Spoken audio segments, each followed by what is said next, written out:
girl was forcibly dragged out of her home. By the time Chris rushed outside, the car had already vanished down the road. He was so furious he slammed his car keys onto the ground. Not long after, the group delivered Lisa to the territory of a minor gang leader. After handing Lisa over, they walked away with a hefty payout. Once they were gone, Bernard told Vincent where Lisa was and handed her a phone. After confirming that his daughter was safe, Vincent told them to stay put and said he was on his way, but Lisa didn't seem eager to reunite. Instead, she suddenly asked him a question. She wanted to know if he had anything to do with her mother's death. The question caught Vincent completely off guard. After a brief pause, he denied it. He said he had done everything he could for her mother but had no idea why she had taken her own life. Just as Lisa was about to ask more, a gunshot rang out nearby. Bernard checked the security feed and saw an intruder on the property. Afraid the ransom might be stolen, he quickly hid Lisa. The intruder turned out to be Corvo, an old enemy of Vincent. None of Bernard's men stood a chance against him. Bernard fled to his room to call for backup, but Lisa knocked him out cold with a sword that weighed over 100 pounds. Downstairs, Corvo finally crossed paths with Chris, who had just arrived. Without a word,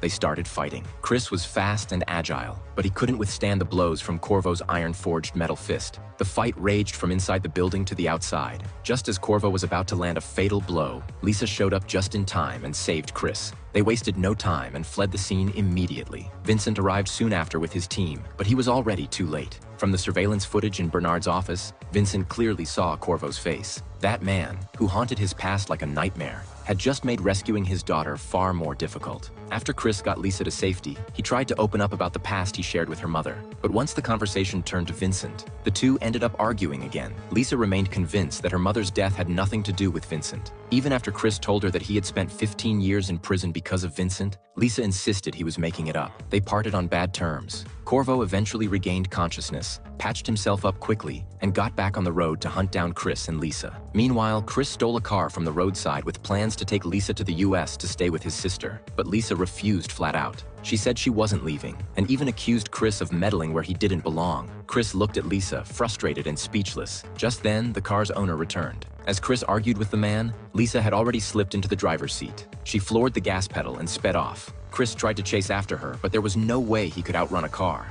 He stood in place, yelling in frustration. At that moment, he noticed another car approaching from the distance. He ran toward it, hoping to flag it down, but the driver had no intention of stopping. As Chris dodged to the side, he instantly sensed danger. Lisa had finally given Chris the slip and was about to call Vincent. She noticed a yellow car nearby and assumed it was just passing through. She paid it no attention and continued dialing. But when she saw the faces inside the car, panic set in.